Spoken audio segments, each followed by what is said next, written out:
Samantala mga kabrigada, isang grupo naman nanindigang hindi sapat na manatili lang sa kustodiya ng ICC ang dating Pangulong Duterte. Brigada Sheila Matibag, ibrigada mo! Brigada Live Report! Winelcome ng bagong alyansang Makabayan o Bayan ang desisyon ng International Criminal Court o ICC na hindi tanggapin ang petisyon ng kampo ni dating Pangulong Rodrigo Duterte para sa kanyang interim release.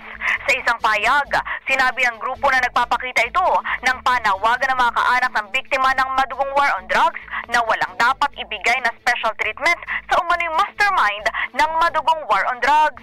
Nakasad umano sa naging ruling ang agresibong mga payag ng mga anak ng dating Pangulo bilang basehan ng pag-deny sa interim release.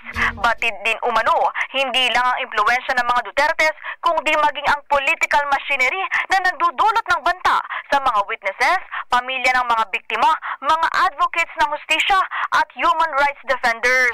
Dahil dito, hindi raw sapat na manatili lang sa kustodiya ng ICC si dating Pangulo Rodrigo Duterte. Idiniin ng grupo na ang proteksyon ay dapat maibigay sa lahat ng mga kasama sa ICC trial, maging sa mga taong aktibong humihingi ng pananagutan sa krimeng nagawa ng dating presidente sa mga Pilipino. In the heart of changing lives, ako si Brigada Sheila Matibag ng 105.1 Brigada News FM Manila, The Music News. Asarte! Ang bahaging ito ay hatid sa atin ng Fast Relax. Tanggal ang sakit, ora mismo.